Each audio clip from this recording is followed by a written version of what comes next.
me on a quilting tale today. My name is Shaylin, and today I'm going to give another progress report on what I've been working on. I've finished some things and I'm just making a dent in some other projects. So the first one I'm going to talk about is Fat Quarter Shop's Heartfelt Charity QAL. This was a free pattern that just asked for a donation to the Make-A-Wish Foundation, and all the patterns for these blocks are available on Fat Quarter Shop's website. And I finished the top for this one. So it's much too big to hold up, but I'll put some photos so you can see the whole thing. But this one had the Flower Sugar Rose Kiss Fat Quarter bundle, has the main fabric, and then I used the Beautiful Day, the white background with the kind of grayish floral print. You can't really see it probably from afar, but I'll zoom in up close so you can see it all together. But it was from Corey Yoder's Beautiful Day line for the background.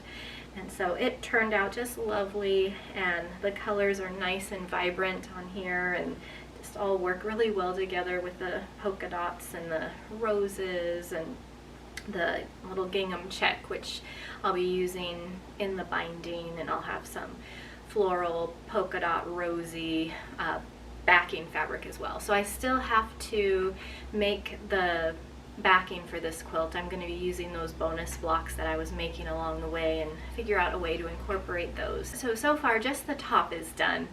Let's move on to the summer swoon along. So Thimble Blossoms, the maker of the swoon along that was taking place this summer, has a pattern called Swoon, which is the quilt that I'm working on. I've made the Swoon 16 before, which just has smaller blocks and more of them. The summer swoon along is over officially, but it's still technically summer and I'm still working on it. I will probably be swooning in the fall as well, but I made two more of these very large blocks. They make 24-inch blocks, and I'm using the All Hallows Eve Fig Tree and Company fabric. So I'll stand back a bit so you can see this one. It has a lot of kind of this dusty orange color and then some beige and ivory and black in there. And so I'm hoping to have this done and still get to enjoy it this fall. There's one of the block, and here's the second. This one has a bit more contrast with the black and the little white dots and the black fabric there, and a busier center. It has an orange background and then white and black, kind of like a little orange peel design in that fabric. So these are turning out really nice, and I went ahead and used Best Press on the remaining fabric that I had. I had made one block, which I showed in my last progress video, and it just had so many points coming together, it made it hard to match them up at times when I was pressing it. It was very bulky, and so I cut up the rest of my fabric, and I'll show a little picture of how I organized my prints. Each swoon block takes two fabrics, two fat quarters, and then the background fabric, which is just this off-white color.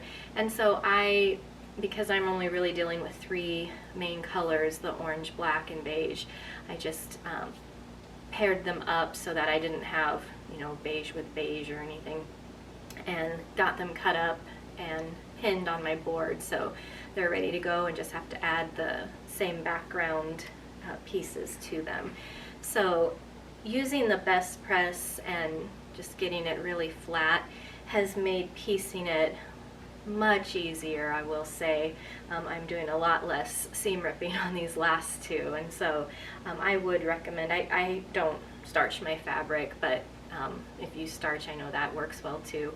This is my first time using Best Press on a full top, and so I used quite a bit, over half the bottle it looks like, just really soaking the fabric for this quilt. I'm using the Citrus Grove scent here, and it smells kind of limey to me, if you're ever wondering, because you don't really get to smell it, it's sealed shut. So this one has a stronger lime smell, and it's pleasant. I don't know that it's my favorite smell, but it does smell good. I'm going to bring you in close now to show you the blocks I've made for Moda Blockheads 4. These are all free patterns for each block on the Moda Blockheads website, which I'll link below. They're all archived in there, plus some past Moda Blockheads cycles are archived on their website as well, so I would definitely check that out. I've been swapping a few Blockheads 4 patterns for some from Blockheads 3 that I really liked because I didn't participate in Blockheads 3. So let's come on in here and I'll show you what I've made so far.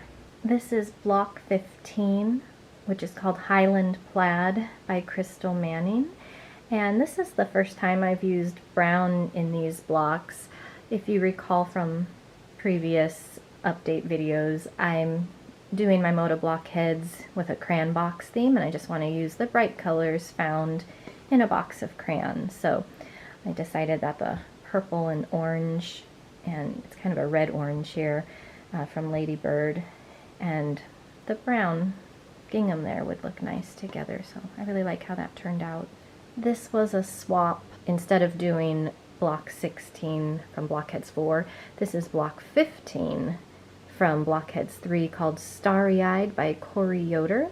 There is some math you need to do to either shrink or enlarge the blocks if you do Blockheads 3, so I made a video not too long ago showing how I did the math to shrink the block down. Now, Blockheads 3 gives multiple sizes, so depending on which one you start with, you might shrink or enlarge.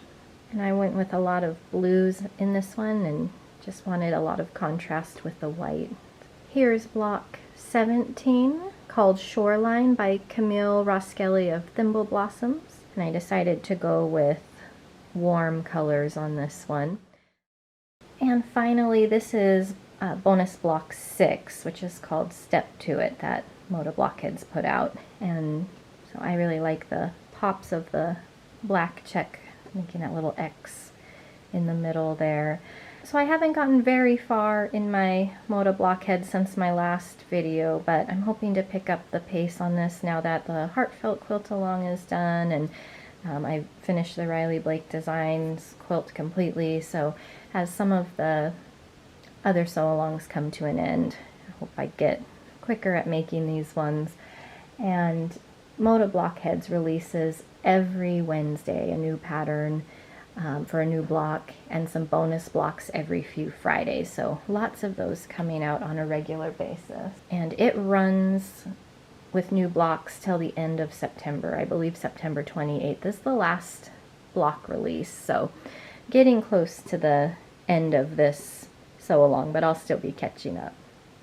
Another free quilt along that I've been working on is a Quilting Life's Block of the Month quilt. And so with this one block a month is released the first Thursday of every month, and this one will run through December, so you get 12 blocks by the end of the year. So I still need to do September's block, which has been released, but so far I've only done August and then the previous month. So let me show you my August block, because that's the latest one I've done since my last progress video. So August block has a lot of flying geese units in it, and when you put them together it makes this pinwheel here.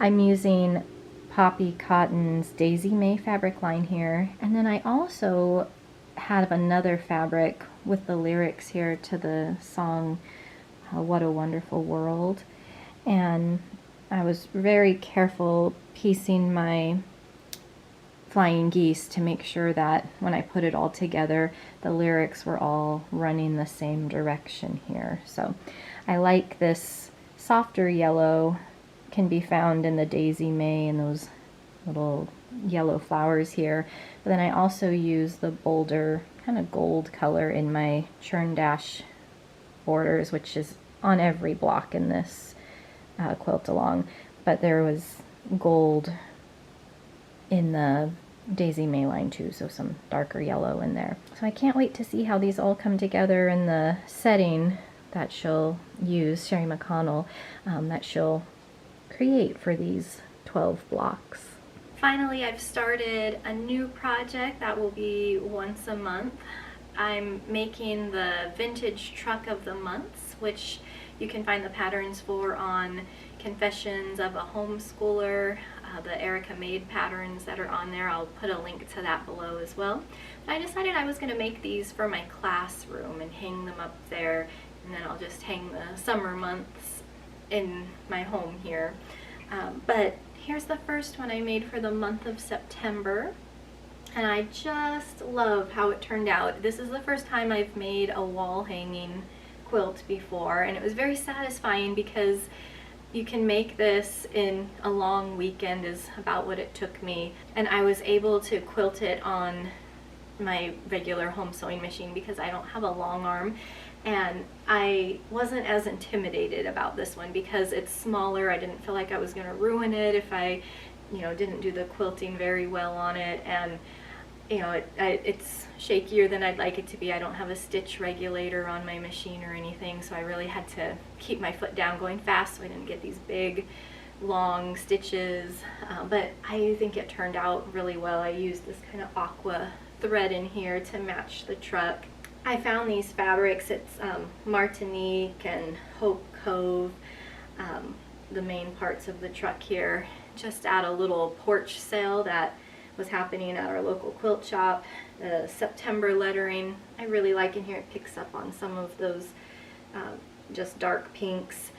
Is called Zinnia, and I just used a lot of scraps for the rest of this. So this is All Hallows Eve as my background. It's a nice low volume print, and then I have some more All Hallows Eve and the sunflower, some of that ombre, fairy dust I believe it was called, and some grunge fabric. That's just all scraps from previous projects. On the back is a coordinating print to the Martinique fabric. So it was, like I said, really easy to put together, came together quickly. I just spray basted with an adhesive. Usually when I've tried sewing on my machine, when I've tried quilting on my machine, I've used safety pins, and so the basting worked really well. I could still peel it off to move things over a bit, but it held together really well. There was no bunching or puckering, and so I really liked that. And then on the back, I don't know how well you can see it here. I can get in close in a moment, but I just made some little triangular pockets to put a wooden dowel in. So I just took a 5-inch square, pressed it in half diagonally, and then I just made sure to sew it in with my binding on both sides here, and then just cut the dowel down to size, and it just slips right in. And I use some command hooks in my classroom so I don't have holes in the wall, and it just hangs there. This method I learned from Sherry McConnell on A Quilting Life, and she suggested if you have a really long wall hanging quilt, you could put a little tab of fabric to wrap around and slide the dowel through, just to keep it from sagging in the middle here. But this one is small enough that it doesn't sag. So this wall hanging is about 20 by 24 inches, so it can definitely fit easily on a wall space. I tried to quilt, there's little hearts in the window here, you can see some of the quilting up close. I just did a meander, and then I was a little tighter in the sunflower because sunflowers have those really ripply centers, so I wanted to make some tighter stitching in the middle there. And you can see the September lettering. I tried my hand at stitching in the ditch. Some letters were better than others. I think I probably did the best on the E and P here, but I also matched the binding to the lettering, so it just all came together really nicely. So I'm really looking forward to making October's next. So that's all for now. I feel like I've made a little bit of progress on a lot of projects, and so I look forward to wrapping more of them up and having more finished tops to show soon in the coming months. You can see my Riley Blake Designs quilt hanging up in the middle here. That was a block challenge that recently ended, and so it's been washed and has that nice cozy crinkly look to it, and has made a great lap size quilt just for watching TV with, and I look forward to using it this fall a lot more. But it's a lot of fun to be working on these projects. There are so many great sew-alongs happening right now, and past ones that you can find. Like I said, I'll link them below. And they're beautiful blocks. You feel like you're going to end up with a really nice quilt at the end, which is what I appreciate, as well as so many of them being free. So I hope you'll check them out and join in if you haven't. It's been fun. I see some on social media as people are finishing theirs up, and there's just so many different colorways and fabric lines people are using. It's just the best part of quilting. You can have one pattern, but it can look so different. And so I hope you're enjoying seeing my progress and how it's coming along. I'll continue to do these updates. I'll try to keep it going once a month with the updates in between videos for other projects and techniques that I use along the way that might be helpful. So I appreciate you watching and liking and subscribing if you'd like to see more videos like this. Take care. I'll see you next time.